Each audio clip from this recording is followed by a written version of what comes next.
Tennessee State head coach Eddie George.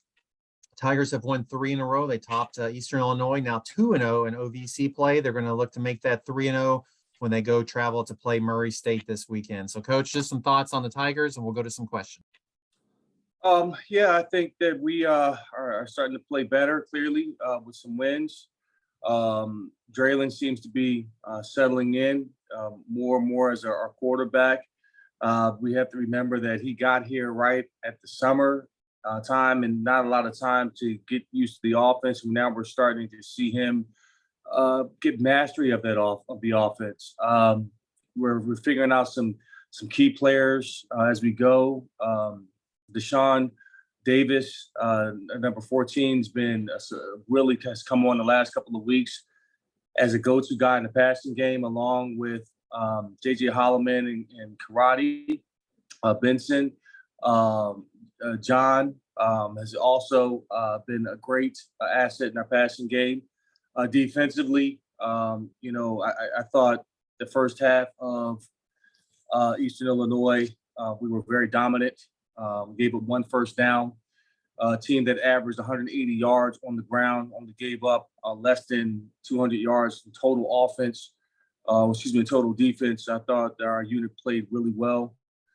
Special teams is still an issue for us. Not really happy with our special teams play, especially when you field a kick at the 1 yard line and you only get the 8 yard gain. It's just coaching for that. We got to be better with that in terms of decision making there. But overall, I feel like we're headed in the right direction, and we have to continue to grow and get better. And certainly this week is going to be another great challenge for us and moving forward. So that's kind of where we are. Thanks, Coach. We'll go to Mike Organ first. Go ahead, Mike. Hey, my first thing is you told me after the game that it would be a challenging for you to get over to the Titans homecoming on Sunday because of meetings and stuff. I did see you there at the start of the game with Warren Moon and CJ in the tunnel. I didn't see you at halftime come out onto the field. Was I correct? And did you have to leave and go back to the office? What I'm getting at is, do you have to balance your celebrity with your coaching duties? Absolutely. I mean, I was at the game for a while and I enjoyed seeing everybody. Amy Adams Strunk did a phenomenal job of making everybody feel welcome, and was first class through and through.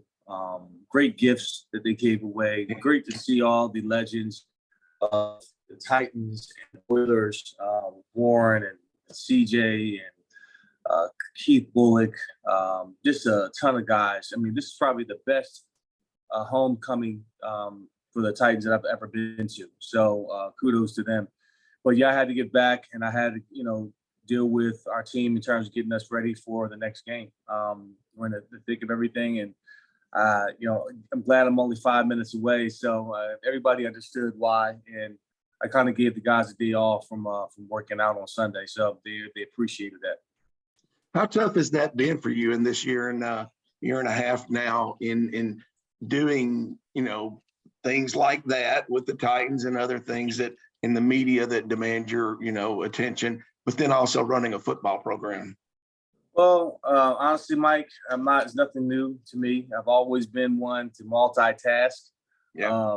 Whether it was acting on stage and on Broadway, running my wealth management business, going to board meetings, going to my son's game, making sure I have date night with my wife, walking my dogs. I mean, all that stuff, I just take it as it comes. And I try to plan out my days accordingly. Every week, every Sunday night, I have a planner. Not to get off topic, but here it is, my planner. And what I do, Mike, is I plan out like my week in terms of on Sunday, what that looks like. So I get all my priorities straight in terms of things I have to do. Certainly my family comes first, my time with God comes first. And then everything else after that becomes prioritized. And I try to get in what I can get in and not try to spread myself too thin. So it keeps me efficient, keeps me aligned with what's important and, how I spend my time. Okay, my last question. I can't write this without knowing the bully's name since you mentioned the dogs. What are their names again? Richard III. He's named after my grandfather, so it's Richard Duke III. Richard. Richard Duke III. Okay. And Nairobi Angel George. And they're both lavender bulldogs. By the girl, Nairobi, is a lavender merle. So she's the spoiled one. Perfect. That's all for me. Thanks, guys. Let's go to Brandon next. Go ahead, Brandon. Good morning, Coach. Good morning. How you doing? Pretty good, pretty good. Sounds like they might need to get you to teach a time management class down there at Tennessee State. Yeah, I haven't figured it all out yet, though. But that's kind of where I start. That's just my thing. And you wear many hats, and I completely understand. I got to do the dog thing myself, but that's another story for another day. I know you mentioned Draylon and his growth throughout the season.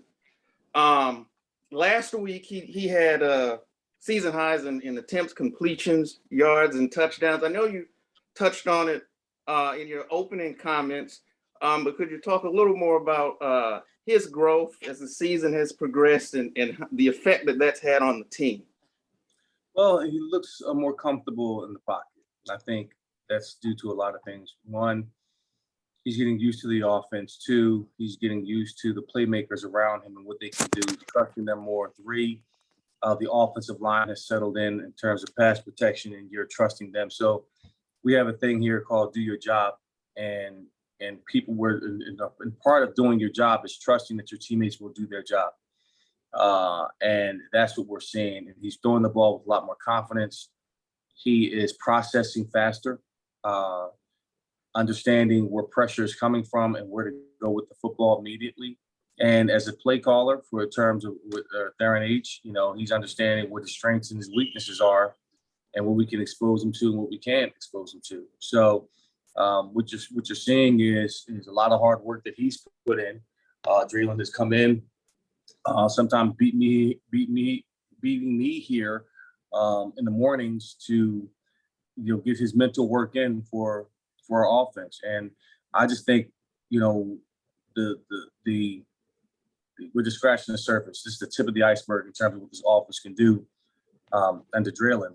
And there's still some plays that he left out on the field. He could have had, maybe close to 400 yards passing had he hit on a couple of other passes. One play was called back because of a penalty. And that, he could have had a 350 or 400 yard day. It's a pretty good football team defensively. So I think we're got to stay to the grindstone, stay working hard, continue to grow, continue to evolve, and to continue to challenge in terms of how we can become more efficient and become better offensively. Blue. Scott, do I have time for another question? Yeah, one more, Brandon. Go ahead. Okay. Your defense has been fairly solid all year. In the past couple games, I've noticed they've been more opportunistic in terms of creating turnovers. And looking at turning attention to Murray, will you talk to your defense about looking to purposely create those turnover situations, or will that just come about as a result of them, as you say, doing their job? Well, that's what they do. We preach getting the ball out. We preach it in practice. We have drills set up specifically for that, trying to get the ball out. And they've been opportunistic all season long. I think we are +5 in the turnover margin ratio, somewhere around there. And that's how they thrive. And that's what we preach, is to change the game, the momentum of the game, by getting turnovers. And we're always going to test the integrity of the ball carrier in terms of protecting the football. And they've done a great job of getting the ball out, giving our offense an opportunity to get a possession and get points on the board. So that is a part of our DNA. We preach it every day, and we continue to focus on that. All right.